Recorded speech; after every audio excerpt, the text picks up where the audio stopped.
Hey guys, Boy here, and today we're going to talk about one of the heroes with the highest skill ceiling in the game. Ember Spirit is a hero that brings insane possibilities, but that happens at a cost, which is being hard to execute. We will see how players handle different situations with Ember by kind of dividing and categorizing things I find important about playing Ember. And Sleight of Fist dodge is a flashy thing, and being good at doing this is not why Arteezy owns the hero in his rank 1 NA for years. His farming patterns, positioning, item decisions, they're all great, and this is just a cherry on top, but understanding how the mechanic works at least helps you waste less time trying to figure things out, and it's cool as hell.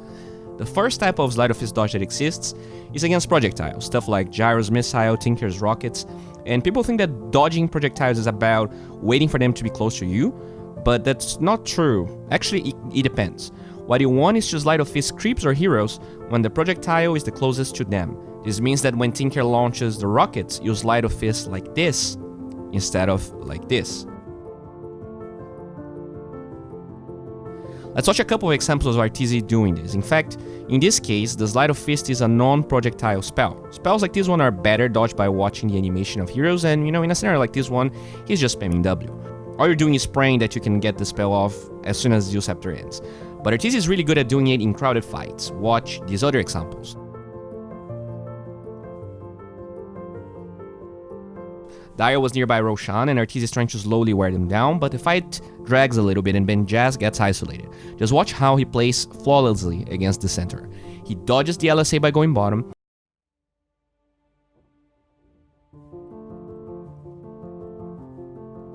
then he dodges the Dragon Slave by coincidence while fighting the center, and at this point, he knows the center has Blink on cooldown, and usually that would mean he has to go back to his Remnant, because the Blink cooldown after damage is faster than a Sleight of his cooldown. Yet when he mans up on the Shadow Fiend, Maelstrom procs, and he quickly realizes that he doesn't have to go back yet.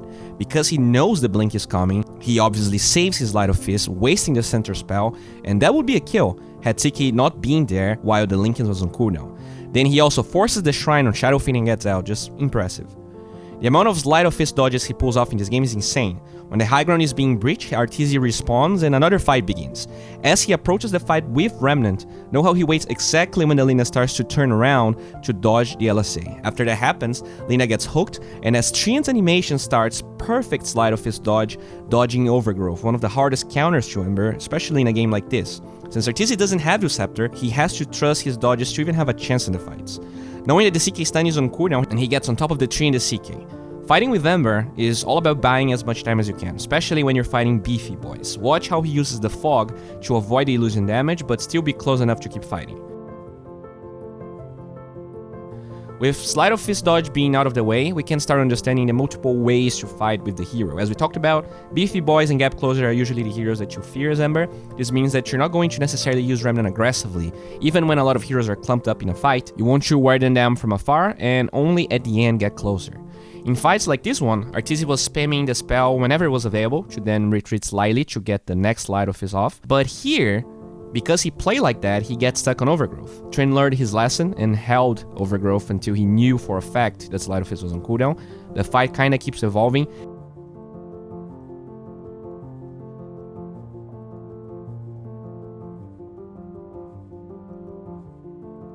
And this is the other style of fighting with Ember, when you're picking someone off or enough heroes died in the fight that you actually feel comfortable going in with your Remnant. Arteezy loses this game, by the way, but he played really well, and I just want to share a couple of extra examples of other players fighting with Ember. Let's watch Miracle now. In this game, when Miracle is pushing the wave, he gets his Sleight of Fist off before using the Remnant away, just to make sure Duo is not gonna proc. It's kinda hard to notice in this fight, but we can see it better here. Sometimes you can buy a lot of time with a quick Sleight of Fist into Remnant to run away from people.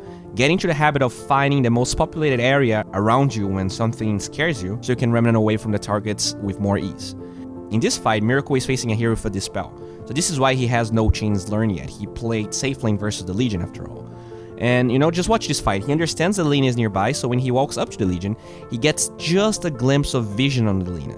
And as long as her arms are not up in the air, he will not Sleight of Fist. And when that happens, he goes for it. This was the animation for Dragon Slave actually, but there were so many units that he buys enough time, sidesteps the LSA, and now since he has vision of two heroes mid and top with his allies nearby, he can aggressively Remnant.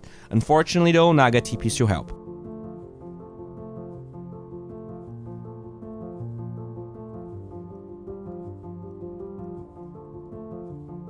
Watch how Miracle plays afterwards. A scared player would spam Remnant to get out. Miracle knows that the only thing he fears here is the net. As long as that doesn't hit him, he will be Gucci. So as he disengages, he already hovers his mouse towards the army of illusions on his back, but at the same time close enough to the cast range of Sleight of Fist so that he doesn't have to turn to cast the spell. And because he doesn't turn, he's able to dodge it, and because he casts Remnant while he used the W, he also avoids the Sonic Wave. He dies, yes, but because he was able to stretch the hero to its limits. Co-op and Undying die, making the whole endeavor way harder and longer for Dire.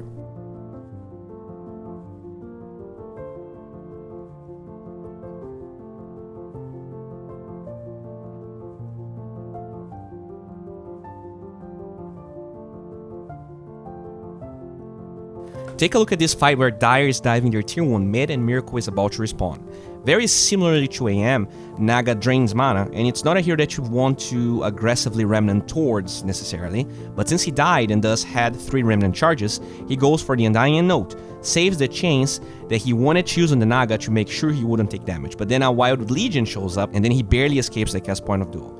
This is a pretty delicate scenario now. He has only 1 Remnant and Sleight of Fist is on cooldown, so he chills a little bit, ends up fighting the co-op, and watch how casually he lures everyone to then use another Sleight of Fist Remnant away. When they follow up, Sleight of Fist gets ready as the dagger comes to him, allowing him to not be slowed again. And because the Legion Panic presses the attack, he buys enough time to... No, he actually just dies, but that's pretty cool. Come on, guys. And you know, Dota is all about different situations. It's really hard to create rules about Dota because sometimes 1 or 2 very small things change and the entire way to go about doing anything changes. So in this fight, he only has 1 Remnant available, as we talked about. You know, you want to be careful with your Remnants against the enemies of Miracle. But Duel was using this fight already, so he goes in with no fear, especially because Remnant is about to get back on cooldown, and you know, the Legion is really low. He kills the Undying, doesn't mind the net here, since Naga is afraid and there's no Duel. And when the Legion runs close to him, so Miracle waits the net, Sleight of Fist Legion so she doesn't blink, but he doesn't Remnant in because Naga and Lina are around. Dire is diving Radiant's base, and Miracle TPs after getting all the bounties. Here there's no point in using Remnant aggressively because Legion has BKB and Lina is just waiting to cast an LSA, so he slides, walks up to the heroes, and as they retreat he gets 4 targets with the Remnant, but he doesn't dive straight up. You need to be very careful with how you engage in fights, especially when you feel like you're playing from behind, which is the case here. He makes sure to finish the Legion off, and since he still has 2 Remnants, he knows he can chain the other heroes. He then panic kills Scepters to cancel the TP? No, he knows for sure he can Remnant, get the chains off, and at the end he gets a triple kill. By now you probably realize that Ember sucks against tanky heroes, and what about a team that has a really tanky hero against magic damage that also drains her mana, and a hero with a hard dispel alongside it all? That's the challenge Illidan takes in this game. AM is a hero that you only Remnant aggressively against if he's about to die, so you can quickly see how Illidan postures even though this game was a 9,000 golded for Radiant. One of the reasons Ember is such a good hero is that he has almost unlimited potential on how much damage he can do in a fight. Sleight of Fist is really easy to use, and against those heroes, it's really the spell you have to focus on using.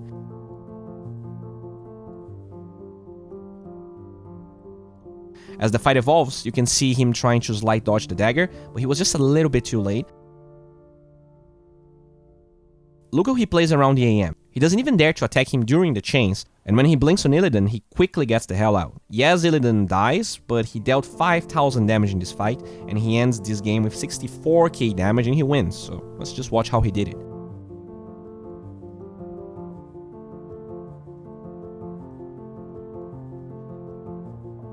Later into the game, a fight breaks out, and as we talked about, AM is not the hero Illidan wants or can go for, so he starts to ignore his Gyro dying to kill the Miranda.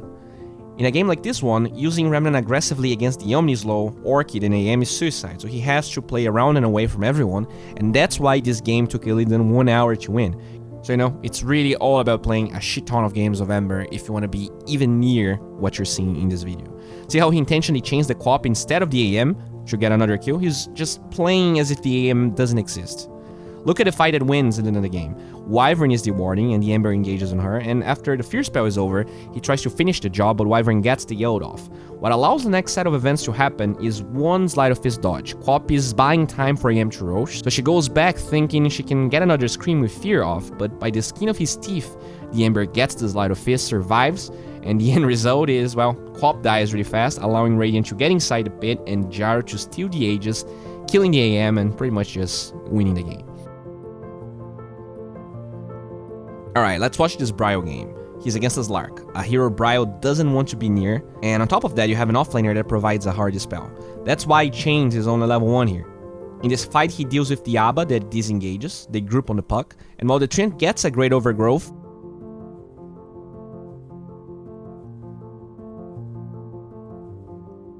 Bryle manages to kill the puck anyways. Note that seconds ago, Slark was there and got the shield from Abba, so Bryle feels safe using the chains here since he knows it will take at least some seconds for a dispel coming from either the Slark or Abba to come through. By fighting well and saving his wand, Mag is able to get an RP after the Dark Pact is over, and one that hits the Abba at the same time, making sure they can win the fight. Well, they actually don't win the fight, but at least Bryle survives.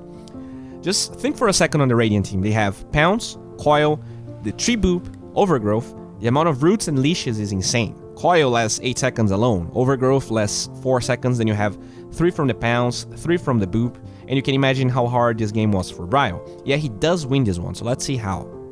Radiant is diving Bryle's mid lane quite aggressively while he engages from behind.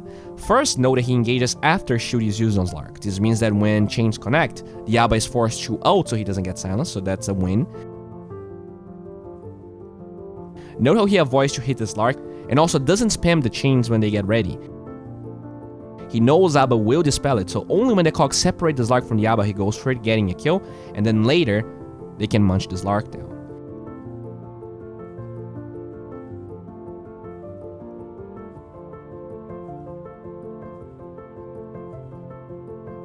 This is the first fight he has BKB available. It's the first time we see him aggressively using Remnant when Coil and Overgrowth are ready.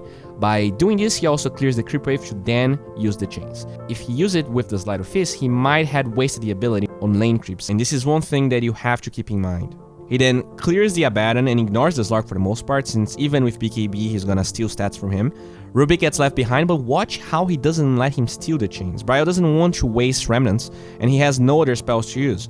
Rubik's chains last for ages, so it's really important he does that. Even though the fight is 5 versus 1, you can see that Bryle is not diving the Slark or wasting unnecessary remnants. An important aspect of fighting with this hero that maybe was not highlighted enough to this point is remnant usage. Remnants are a very important part of the hero, obviously. For sustaining base, engage and disengage, ask yourself, did you see anyone using triple remnants in any of these fights?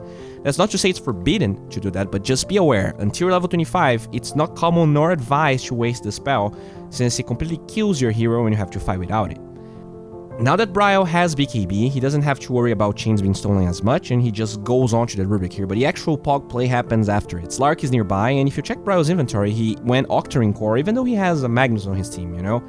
I can see a lot of people just, going all on damage, but against the low cooldown dispels on Radiant, reducing the cooldown of chains makes Bryle's life much easier. And here's the thing, when you're fighting against a Slark, there's no item in the game that's gonna allow you to actually man up on the Slark. What you want to do against him is hold him down, wear him off, and not only his BKB gets more valuable against all the control, but even though he just used chains, he has it again here. But watch how he carefully waits for the shield to then cast it, wasting Slark's Shadow Dance, killing the Slark without buybacking his base, and trampling over Radiant. Alright guys, this is it for now. If you're enjoying all the content I'm putting out, make sure to smash that like button, comment what you think and want for the next video. We have a 100 Patreon goal to get an editor so I can double up on content created so the channel and us can grow together. Regardless of that, you can check my Twitch channel where we're looking for a 50 sub goal to start getting some sub games going. Okay guys, have a good one, bye.